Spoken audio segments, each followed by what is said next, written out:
하나님께서 우리를 사랑하셔서 우리에게 꼭 들려주시기를 원하시는 생명의 귀중하고 복되고 능력 있는 말씀입니다.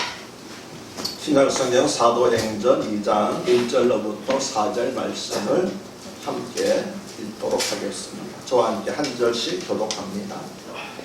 사도행전 2장 1절로부터 4절, 제가 1절을 먼저 읽겠습니다. 오순절 날이 이미 이름에 그들이 다 같이 한 곳에 모였더니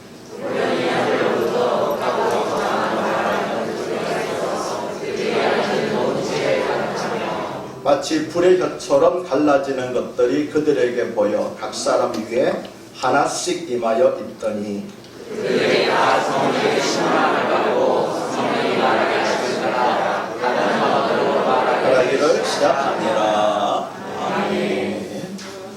할렐루야. 지난 한 주간도 편안하셨습니까? 오늘은 특별히 우리 임정숙 권사님이 거의 3개월 만에 나오셨습니다. 주 이름으로 환영하겠습니다. 우리 임정숙 권사님 마스크가 특이합니다. 손수 제작하시는 것 같은데, 예. 그리고 오늘 우리 박장수 형제 친구 되시는 유형덕 형제님, 그리고 우리 신지원 자매 친구 되시는 김희정 자매님도 우리 함께 예배에 참석했습니다.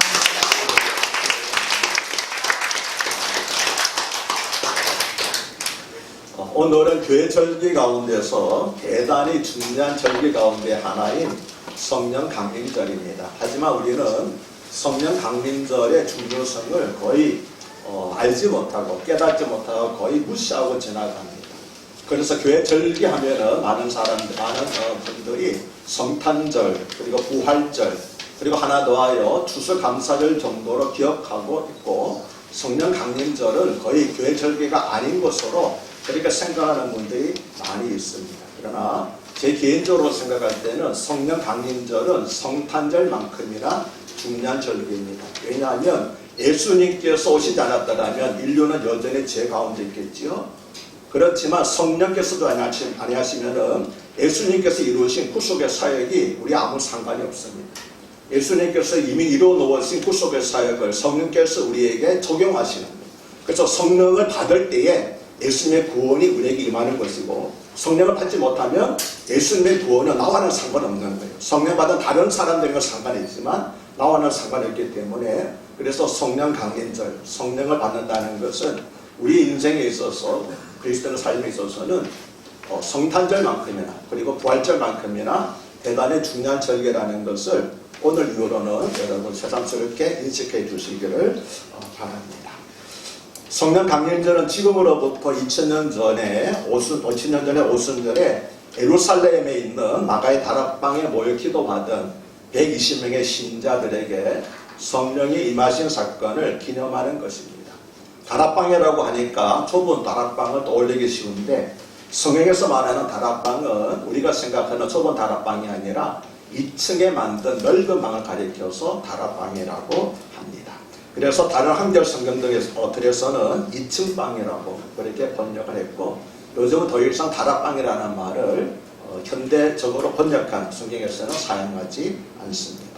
오늘 성경 본문의 1절에서 오순절 날이 이미 이름에 그들이 다 같이 한 곳에 모였더니라는 말씀으로 시작합니다. 여기서 말하는 한 곳은 예루살렘에 있는 마가의 다락방입니다. 그리고 그들은 사도들과 예수님의 어머니 마리아를 포함한 120명의 신자들입니다. 사도행전 1장에 그 사실이 기록되어 있습니다. 그런데 왜 오순절 날이 이미 이름에라고 오순절 날이 이르렀다는 사실을 강조하고 있을까요? 그 이유는 예수님께서 승천하시기 직전에 사도들에게 예루살렘을 떠나지 말고 내게서 들은 바 아버지께서 약속하신 것을 기다리라. 이것은 아버지께서 약속하신 것이 바로 성령입니다. 요한은 물로 세례를 베풀었으나 너희는 몇 날이 못되어 성령으로 세례를 받으리라고 약속하셨기 때문입니다. 그런데 예수님은 장사 지낸 지 사흘째 되는 날에 부활하셨지요. 우리가 모두 알고 있는 사실입니다. 그리고 그 후 40일 동안, 부활하신 후에 40일 동안 지상에 계시면서 제자들에게 나타나셨습니다. 그리고 40일 후에 하늘로 올라가셨습니다.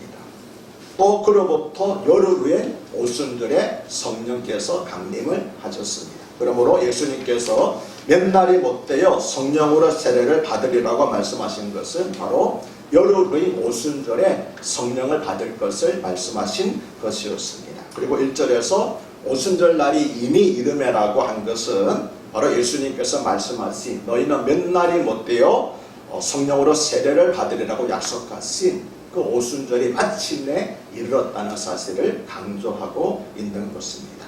오순절은 50일이라는 뜻입니다. 그런데 어떤 날로부터 시작해서 50일이라는 것일까요? 신명기 16장 9절을 보면 곡식의 낫을 되는 첫날부터 7주를 계산하여 내 하나님 여호와 앞에 7일절을 지키라고 말씀합니다. 7절은 밭에서 거둔 첫 곡식을 제단에 바치는 날인 첫날, 즉 초실절로부터 시작해서 7절은 49, 40일째 되는 날을 말합니다. 이 날은 곡식 수확을 마치는 날이라고 해서 맥추절이라고도 불렀습니다. 그러니까 이스라엘에서 초실절은 곡식 수확을 처음 시작하는 날이고, 그리고 맥추절은 곡식 수확을 마치는 날이었습니다. 그리고 7절이라고도 하는 맥추절 바로 다음 날 이스라엘 백성들은 하나님의 제단에 떡 2덩이를 바쳤습니다. 그날이 바로 50일째 되는 날 오순절입니다. 오순절에 떡 2덩이를 바쳤습니다. 그런데 그 오순절에 넣는 빵 2덩이에는 무엇을 넣었습니까? 누룩을 넣었습니다. 일반적으로 하나님께 바치는, 하나님의 제단에 바치는 빵에는 누룩을 넣지 않습니다. 왜냐하면 누룩은 죄를 상징하기 때문입니다. 그런데 유일하게 오순절에 하나님의 제단에 바치는 빵에는 누룩을 넣었습니다. 그 이유는 오순절에 드린 빵 2덩이는 오순절 성령 강림으로 말미암아 지상에 탄생하게 될 신약교회를 대표했기 때문입니다. 그런데 이 신약교회는 바로 유대인의 교회와 이방인의 교회 둘로 나누어집니다. 그래서 떡 2덩이를 드린 것이었습니다. 그런데 유대인의 교회든 이방인의 교회든 지상에 있는 교회는 완벽하지 못합니다. 다시 말하면 죄가 있습니다. 우리 가운데 죄가 있듯이 교회 안에도 죄와 허물이 있지요. 그래서 죄를 상징하는 누룩을 넣은 것입니다. 그리고 거룩하신 하나님께서는 죄를 넣은 빵을 어떻게 만들 수 있겠습니까? 바로 예수님께서 자신의 핏값으로 우리를 죄 가운데서 구속하시기 때문에 하나님께서 그 빵을 기쁘게 받아들일 수가 있었던 것입니다. 이처럼 오순절의 기점이 되는 초실절은 6월절이 지난 안식일 다음 날입니다. 그런데 예수님은 6월절인 금요일에 죽으셨고 안식일인 토요일에 무덤에서 안식하셨습니다. 그리고 안식일 다음 날, 6월절에 지난 안식일 다음 날이 무슨 날이라고 그랬습니까? 초실절이잖아요. 바로 그 초실절이기도 한 일요일에 부활하셨습니다. 놀라운 사실은 이것만이 아닙니다. 예수님께서 부활하신 일요일부터 50일째 되는 날인 또 다른 일요일, 바로 오순절에 성령이 강림하셨습니다. 그래서 일요일을 가리켜서 우리는 주일, 주님의 날이라고 고백을 하는 것입니다. 그런데 사도 바울은 고린도전서 15장 20절에서 이제 그리스도께서 죽은 자 가운데서 다시 살아나사 잠자는 자들의 첫 열매가 되셨도다라고 하였습니다. 여기서 잠자는 자들이란 영적으로 죽은 사람들을 가리킵니다. 바로 여기에 초실절과 오순절의 놀라운 영적 비밀이 있습니다. 바울은 고린도전서 15장 20절에서 초실절은 예수님의 부활에 대한 예표였으며 오순절은 성령 강림으로 말미암아 일어날 성도들의 영적인 부활에 대한 예표였다고 말하고 있기 때문입니다. 오늘 본문 말씀 2절과 3절을 보면 호련히 하늘로부터 급하고 강한 바람 같은 소리가 있어 그들이 앉은 온 집에 가득하며 마치 불의 혀처럼 갈라지는 것들이 그들에게 보여 각 사람 위에 하나씩 임하여 있더니라고 말씀합니다. 마가의 다락방에서 기도하던 사람들은 급하고 강한 바람 같은 소리가 온 집에 가득한 것을 들었습니다. 그리고 불의 혀처럼 갈라지는 것들, 즉 혀처럼 생긴 불이 나타나더니 각 사람 머리 위에 내려앉는 것을 보았습니다. 그러니까 그들은 성령이 강림하시는 것을 들어서 알았고 보아서 알 수 있었습니다. 그러나 성령에 강림하실 때 언제나 이러한 현상이 나타나는 것은 아닙니다. 이것은 첫 번째 성령 강림 때 있었던 특별한 경우였기 때문입니다. 더 이상 이런 일은 거의 나타나지 않습니다. 제가 거의라고 하는 것은 완전히 없는 건 아니고 오늘날에도 종종 많지는 않지만 가끔 이런 일이 일어날 수 있기 때문이라서 그렇게 말씀을 드린 것입니다. 이전에는 사람들이 성령을 경험한 적이 없었기 때문에 이렇게 가시적으로 성령 강림을 경험하고 확신하도록 하신 것이었습니다. 그러나 이러한 성령 강림에 대한 구체적인 묘사를 통해서 우리는 성령이 어떠한 분이시며 그리고 어떻게 우리에게 역사하시는가를 알 수 있습니다. 먼저 호련히 하늘로부터 급하고 강한 바람 같은 소리가 있어 그들이 앉은 온 집에 가득하며라고 했습니다. 성경에서는 종종 바람이 성령의 상징으로 나타납니다. 바람을 본 사람은 없습니다. 바람은 눈에 보이지 않습니다. 그러나 바람이 부는 소리를 듣거나 바람에 날리는 것들을 보면 우리는 바람의 존재를 알 수 있습니다. 바람은 눈에 보이지 않지만 바람에는 강력한 힘이 있습니다.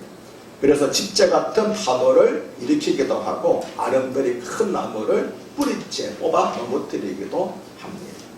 그런데 성령의 바람에도 이러한 강력한 힘이 있습니다. 성령에 강하게 임재하시면 사람들은 강한 바람에 거꾸러지듯이 거꾸러집니다.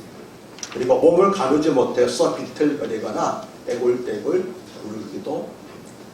저는 직접 이 경험을 하지는 않았지만 바로 옆에서 그런 모습을 보았습니다. 지금으로부터 약 40년 전에 오순절 오살리 기도원에서 제가 이런 것을 옆에 있는 사람들이 쓰러지고 구르는 것을 직접 눈으로 보았습니다.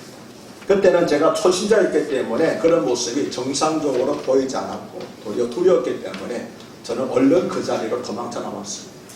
그 사람들이 정상적이 아닌 사람들, 마치 미친 사람들로 보였기 때문에 나도 잘못하면 이런 사람들처럼 되겠다는 생각 때문에 두려워서 그 자리를 서둘러 빠져나왔습니다. 지금부터 약 40년 전만 하더라도 오순절 기도하면은 이처럼 강력한 성령의 임재하심이 종종 나타났었습니다.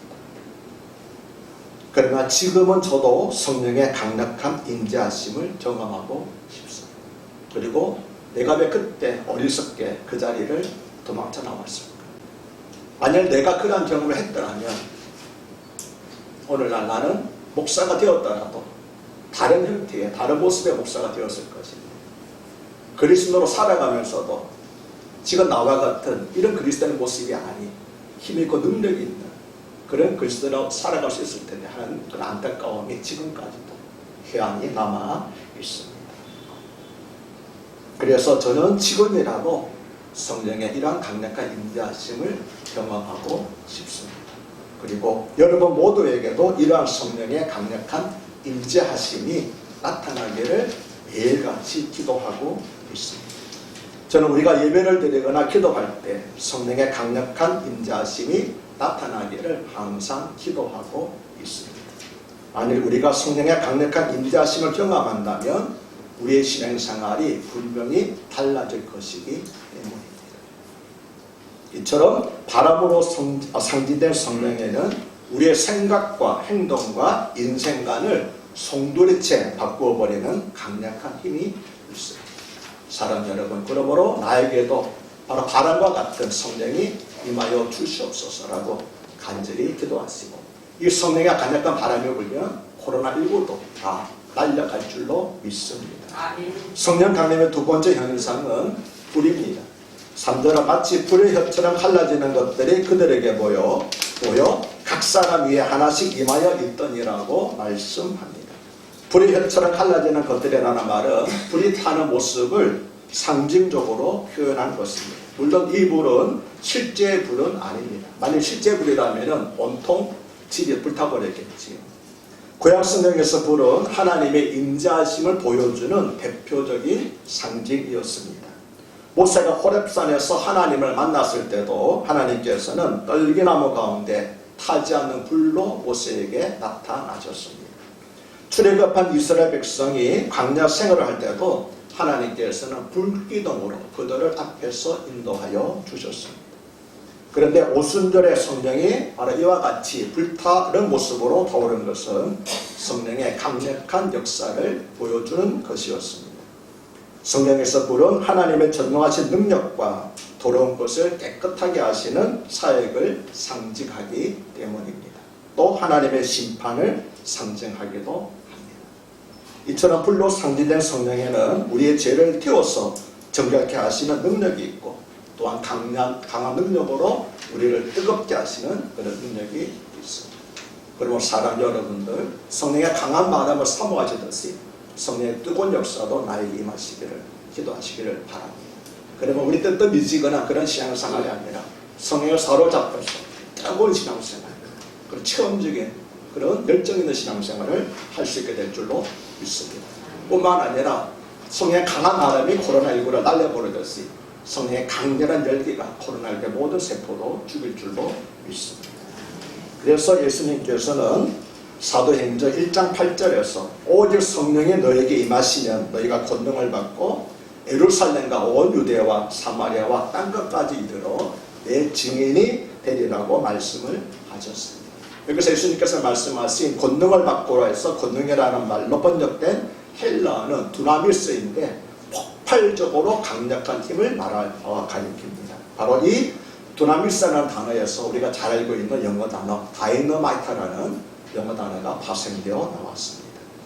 예수님께서 붙잡으실 때 살기와 이어서 달아났던 나약한 제자들이 다시 돌아와서 죽음을 두려워하지 않는 예수님의 증인이 되었습니다.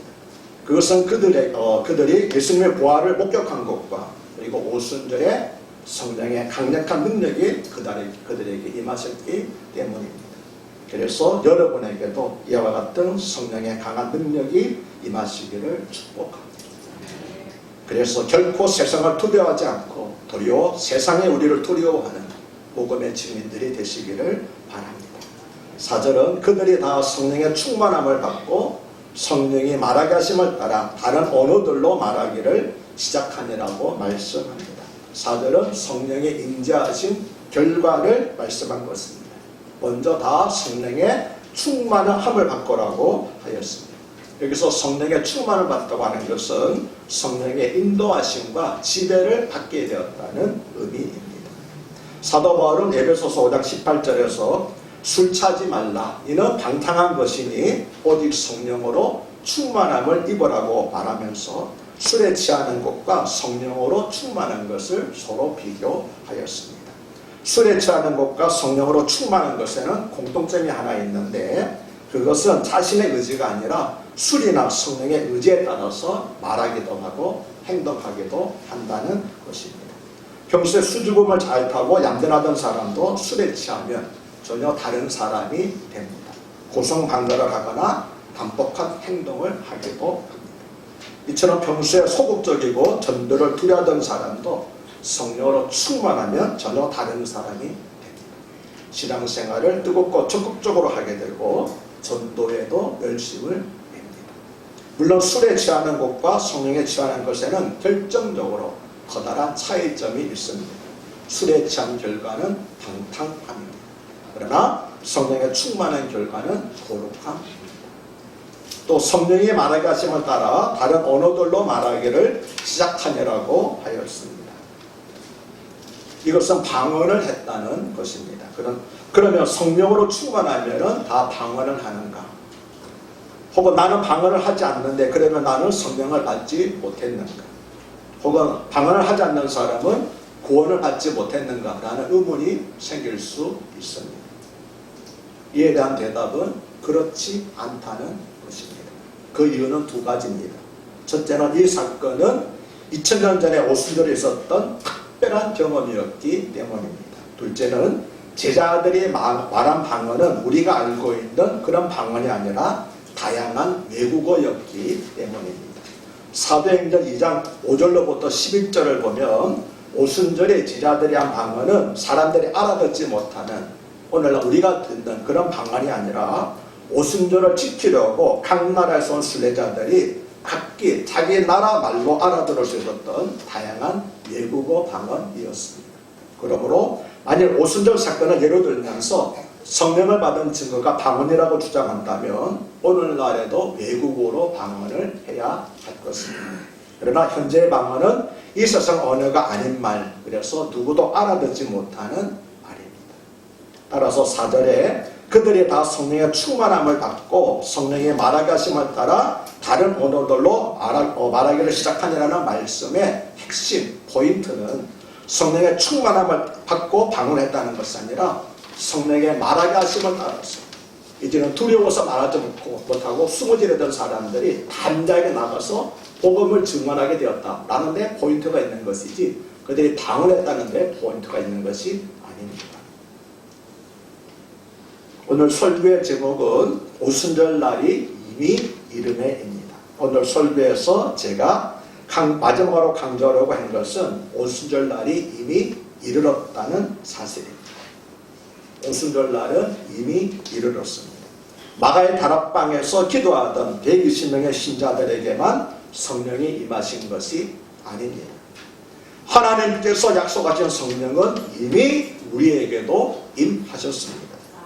그런데 오늘 말씀을 위해서 살펴보면 성령이 임하신 것과 성령으로 충만한 것을 구분하고 있습니다. 물론 오늘 말씀에서는 성령의 임하심, 즉 성령 세례와 성령의 충만함이 거의 동시에 일어났습니다. 그러나 엄격히 구분하면 먼저 성령의 임하심, 즉 성령 세례가 있었고 그 다음에 성령으로 충만함이 있었습니다. 이 둘의 차이는 다음과 같습니다. 성령 세례는 영적으로 다시 태어나는 것, 즉 우리의 영혼이 구원을 받고 새 생명을 얻는 것을 말합니다. 이에 대해서 성령 충만은 성령의 다스리심과 성령의 능력을 받는 것입니다. 그래서 담대히 그리스도의 복음을 전하는 증인이 되고 세상을 변화시키는 능력 있는 그리스도인이 되는 것입니다. 모든 그리스도인은 이미 성령 세례를 받았습니다. 모든 그리스도인들에게 오순절날은 이미 이르렀습니다. 즉 구원을 받았습니다. 누구든지 예수 그리스도를 믿으면 성령 세례를 받고 구원을 받습니다. 그래서 바울은 고린도후서 5장 11절에서 그런즉 누구든지 그리스도 안에 있으면 새로운 피조물이라 이전 것은 지나갔으니 보라 새 것이 되었도다라고 하였습니다. 우리는 이미 새로운 피조물, 즉 영적으로 새 사람이 되었습니다. 그러므로 새삼스럽게 성령 세례를 받으려고 애쓰지 마십시오. 더구나 성령 세례는 우리가 받겠다고 원해서 받는 것이 아니라 하나님께서 주권적으로 주시는 것입니다. 그래서 성경에는 성령 세례를 받으라고 하시는 말씀이 단 한 번도 나타나지 않습니다. 반면에 성령으로 충만하라는 말씀은 여러 번 반복되어 나타나고 있습니다. 그러나 모든 그리스도인이 성령으로 충만한 것은 아닙니다. 오순절 날이 이미 이르렀지만 성령으로 충만한 사람들은 예루살렘에 모였던 수많은 사람들 가운데서도 오직 마가의 다락방에서 한마음으로 간절히 기도하던 사람들만이 성령으로 충만함을 받았습니다. 그날 예루살렘에 온 세상에 성령이 임하였지만 성령으로 충만한 사람들은 오직 마가의 다락방에서 기도하는 사람들만 성령의 충만함을 받았습니다. 이 사실은 현재 우리에게도 동일하게 적용이 됩니다. 우리에게도 오순절 날이 이미 이르렀습니다. 예수님께서 약속하신 날인 오순절에 성령이 임하셨지만 그날에 모든 사람이 성령으로 충만한 것은 아니었다는 것이 오늘 우리들에게도 동일하게 적용이 됩니다. 우리에게도 오순절 날이 이미 이르렀습니다. 우리에게 오순절 날은 어떤 특별한 날이 아닙니다. 내가 예수님을 믿고 구원을 받고 새 삶을 받은 날이 바로 우리의 오순절이기 때문입니다. 그래서 이미 우리 모든 믿는 사람들 가운데 성령이 임재하고 계십니다. 그러나 우리 안에 성령이 임재하다는 사실이 곧 우리가 성령으로 충만하다는 것은 아닙니다. 다시 말하면 구원받았다고 해서 곧 능력 있는 그리스도인이 되는 것은 아닙니다. 하지만 우리가 이미 성령 세례를 받았다는 사실, 그래서 새로운 피조물이 되었다는 사실을 확신하는 것은 대단히 중요합니다. 바울이 왜 보라 새 것이 되었다라고 강조하고 있을까요? 많은 그리스도인들이 새 사람이 되었다는 사실을 깨닫지 못함으로써 여전히 옛사람으로 살아가고 있기 때문입니다. 성령은 오시지 않아도 되지만 오신 것이 아닙니다. 성령은 반드시 오셔야만 했습니다. 왜냐하면 성령 세례를 받지 않으면, 그래서 우리 영혼이 새 생명을 얻지 않으면 우리는 여전히 영적으로 죽은 상태에 있기 때문입니다. 그것만이 아닙니다. 성령께서 깨닫게 해주시지 않으면 누구도 예수님을 바로 알 수가 없습니다. 그렇지 않습니까? 사람의 지식과 생각으로 어떻게 예수님께서 동정녀에게서 나신 것을 믿을 수 있겠습니까? 또 어떻게 예수님의 죽은 자 가운데서 다시 사신 것을 믿을 수 있겠습니까? 예수님 당시에 대부분의 유대인들조차도, 그 자리에 예수님과 함께 살고 있었던 유대인들조차도 그 사실을 믿지 못했는데 말이죠. 그리고 성령의 충만함이 없으면 비록 예수님을 믿고 구원을 받았더라도 능력이 있는 성도의 삶을 살 수가 없습니다. 그래서 예수님께서 사도행전 1장 8절에서 오직 성령이 너에게 임하시면 너희가 권능을 받고, 이 말씀은 성령 충만을 말한 겁니다. 예루살렘과 온 유대와 사마리아와 땅끝까지 이르러 내 증인이 되리라고 말씀하신 것입니다. 사랑하는 우리 근사랑교회 성도 여러분, 오순절 날이 이미 이르렀습니다. 강하고 급한 바람 같은 성령, 뜨거운 불결 같은 성령이 이미 우리 가운데 오셨습니다. 우리는 이미 새 사람이 되었습니다. 이 분명한 사실을 믿으십시오. 믿고 의심하지 마십시오. 그래서 세상 모든 유혹과 제 유혹에 대해서 나는 새 사람이 되었다고 단호히 거부하십시오. 그리고 기도하여 성령으로 충만함을 받으십시오. 그래서 승리하는 그리스도인들이 되십시오. 다시는 무너지는 연약한 그리스도인들이 되지 마시고 세상을 변화시키는 능력 있는 그리스도인들이 되시기를 주의 이름으로 축복합니다.